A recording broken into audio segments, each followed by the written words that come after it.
اختیار مت کرو، مطلب شادی کے لیے، نکاح ہونے کے لیے دونوں کی اجازت ضروری ہے، مرد کی بھی عورت کی بھی، دلہا اور دلہن دونوں کی اجازت ضروری ہے نکاح ہونے کے لیے۔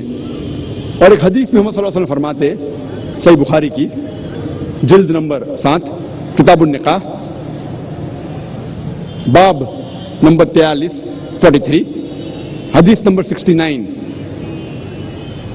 69، ایک عورت جس کا نام تھا خنسہ خادم الانصاریہ، وہ محمد صلی اللہ علیہ وسلم کے پاس آتی ہے اور کہتی ہے کہ میرے والد نے میرے مرضی کے خلاف میری شادی ایک آدمی سے کی جسے میں پسند نہیں کرتی، اور اللہ کے رسول نے محمد صلی اللہ علیہ وسلم نے نکاح فسخ کیا، he nullified the marriage۔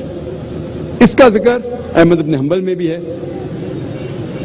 اسی لیے اسلام میں نکاح ہونے کے لیے، شادی ہونے کے لیے دونوں کی رضامندی ضروری ہے، آدمی کی بھی عورت کی بھی۔ اور اسلام میں عورت ایک مالک سے نہیں شادی کرتی تاکہ اسے غلام جیسا برتاؤ کیا جائے، اسلام میں عورت اپنے برابر سے شادی کرتی ہے اور اس کے ساتھ اس کے شوہر کو عزت سے پیش آنا چاہیے۔ اور اسلام میں ہم عورتوں کو ہاؤس وائف نہیں کہتے، انگلش میں کہتے housewife, she is not married to the house to be called housewife. اسلام میں عورت گھر سے شادی نہیں کرتی کہ اسے کہا جاتا ہے ہاؤس وائف، گھر کی بیوی۔ In Islam we prefer calling her homemaker, وہ گھر کو بناتی ہے، وہ گھر کی زینت ہے، صحیح لفظ ہے home maker not house wife.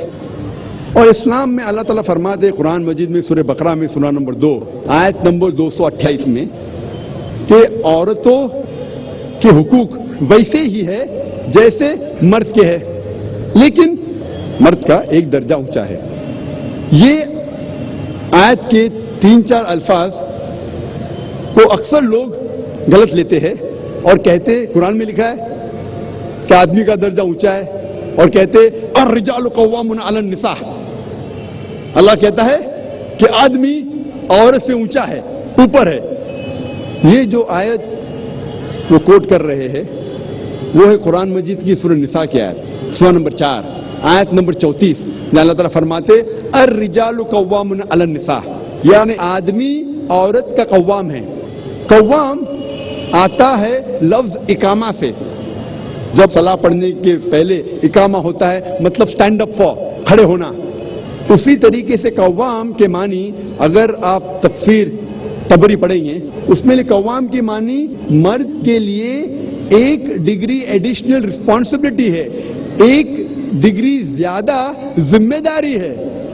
اس کا مطلب یہ نہیں کہ ایک ڈگری وہ اونچا کیا دادا گیری کرے، he has got additional responsibility، ایک ڈگری زیادہ ذمہ داری ہے۔ اور قرآن میں آگے اللہ تعالیٰ فرماتے کیونکہ اللہ نے مرد کو عورت سے زیادہ طاقت دی، اس کے وجہ بھی فرماتے اللہ تعالیٰ۔ لوگ اس آیت کا غلط مطلب لیتے ہیں اور کہتے ہیں اللہ تعالیٰ کہتے ہیں کہ مرد عورت سے اونچا ہے،